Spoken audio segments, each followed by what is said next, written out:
Bismillahirrahmanirrahim. Assalamualaikum warahmatullahi wabarakatuh. Jumpa lagi bersama saya Muhammad Farizal.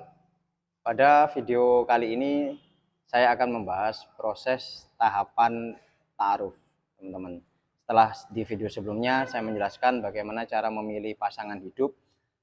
Untuk video kali ini saya akan menjelaskan proses tahapan dalam ta'aruf itu bagaimana sih sesuai syariat. Nah, ini saya akan rangkum menurut versi saya ya, yang insya Allah sesuai dengan syariat, karena saya juga ada pengalaman memilih calon istri dengan proses ta'aruf, dan saya juga ada pengalaman menyampaikan atau mendampingi proses ta'aruf teman kerja, teman kuliah yang saya dampingi. Alhamdulillah ada yang berjodoh dan sampai sekarang sudah menikah. Nah, saya langsung saja tanpa berlama-lama saya akan menjelaskan tips tahapan-tahapan dalam proses ta'aruf itu apa saja sih. Insya Allah ada 7 proses tahapan dalam ta'aruf. Yang pertama, dalam proses ta'aruf tersebut ialah niat.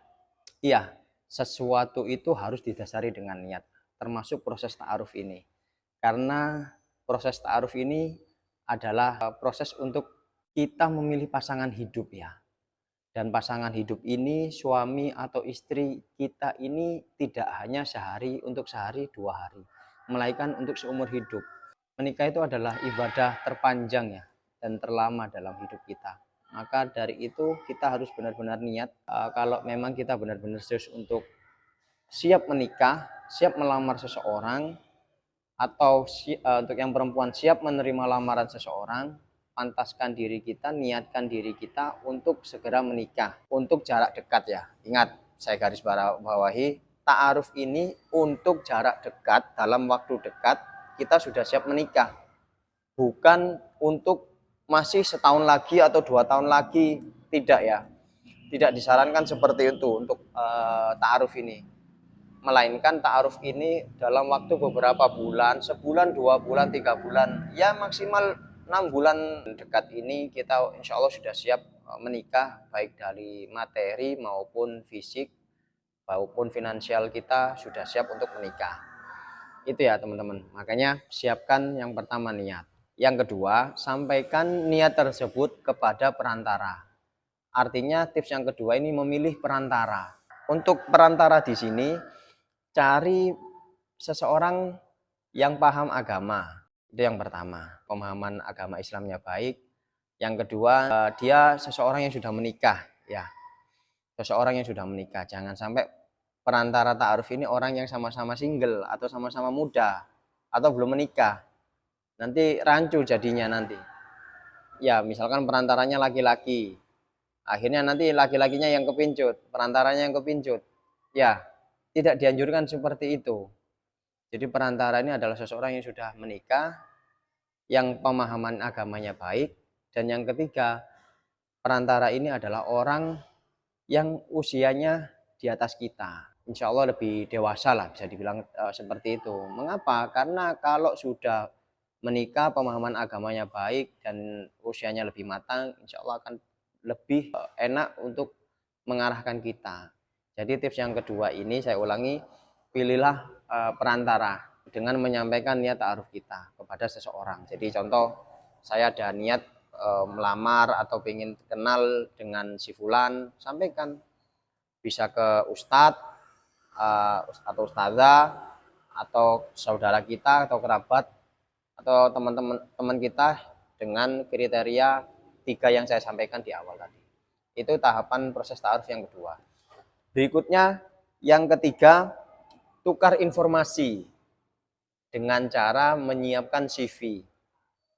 CV bagaimana? Apakah CV sama seperti kita saat melamar pekerjaan? Ya, kurang lebihnya seperti itu. Bahkan CV ta'aruf ini lebih kompleks dan lebih rinci.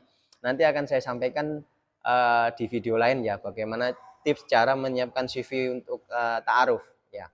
Jadi CV ini kita buat, kita siapkan di sana secara rinci yang menggambarkan biografi kita, pendidikan kita, pengalaman kita, bisa pekerjaan, bahkan di sana juga ada rincian penghasilan, ada hobi, dan yang nggak kalah penting juga ada kriteria calon yang kita inginkan. Kurang lebih seperti apa sih? Nah, itu sampaikan di sana. Nah, dan tak lupa lagi ada foto kita, foto terbaru kita, foto update kita. Nah, perlu digarisbawahi teman-teman, dalam proses ta'aruf ini itu biasanya ada dua cara. Cara secara offline, ada yang cara secara online. Cara secara offline artinya bagaimana? Ya, kita itu dilarang menyampaikan atau dua arah. Kita itu dilarang dua arah ya, berduaan komunikasi. Walaupun itu secara WA, cuman chat aja, itu kita dilarang dalam proses ta'aruf ini. Jadi kenapa kita tentukan perantara?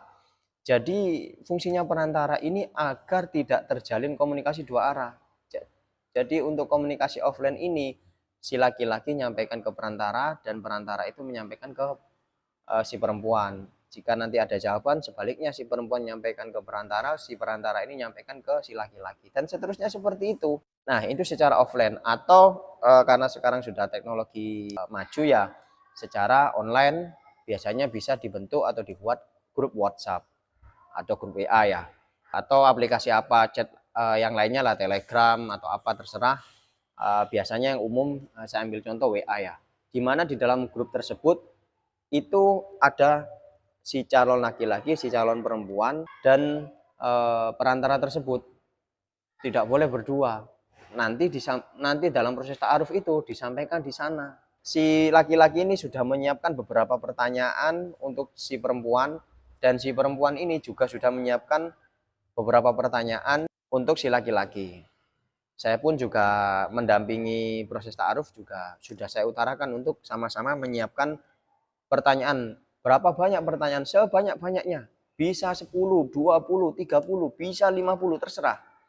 Nah, biasanya bisa langsung disampaikan di grup atau diketik dulu, dibuat file PDF mungkin atau file Word.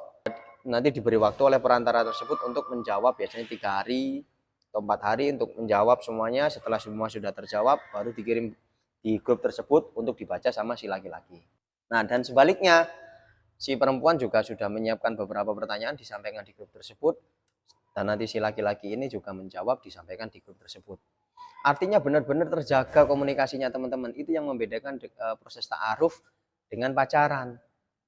Kita dilarang untuk komunikasi secara langsung dua arah. Dan komitmen bagi orang yang ta'aruf, tidak boleh komunikasi di balik layar. Artinya di luar sepemahaman, sepengetahuan, sepantauan perantara ini dilarang untuk langsung japri atau langsung telepon.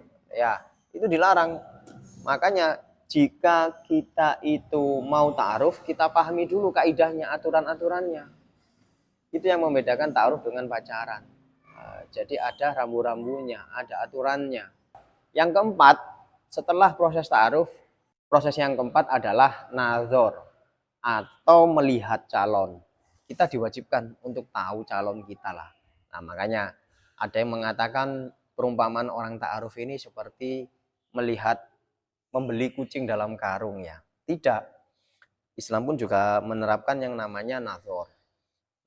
Nazar di sini melihat pasangan secara langsung. Kita berhak untuk tahu fisik calon kita secara langsung. Di Islam itu juga diatur. Dengan cara bagaimana? Nazar tersebut melihat, bertemu antara si laki-laki dan si perempuan ini dengan didampingi perantara. Jadi perantaranya tetap mendampingi. Janjian ketemu di mana, biasanya bisa di masjid, di rumah, atau di tempat umum yang lainnya. Dan saat ketemu pun juga dibatasi, komunikasinya dibatasi, jaraknya dibatasi. Nah, yang penting fungsinya itu bisa ketemu antara si laki-laki dan si perempuan dan bisa melihat secara langsung. Mohon teman-teman sampaikan juga, siapkan beberapa pertanyaan untuk si calon kita ini, supaya kita tahu bahasa tubuhnya, cara menjawabnya bagaimana, komunikasinya bagaimana. Selama ini kan kalau di grup mungkin via ketikan aja ya, kita tidak tahu bagaimana bahasa tubuhnya, bagaimana ketegasannya, mungkin untuk yang laki-laki. Untuk yang perempuan bagaimana kelembutannya, suaranya, itu boleh sampaikan langsung di proses nazar tersebut. Beberapa pertanyaan yang kita mungkin kurang puas dengan pertanyaan saat di grup ya, kurang mantap ya. Setelah nazar berikutnya istikharah ya.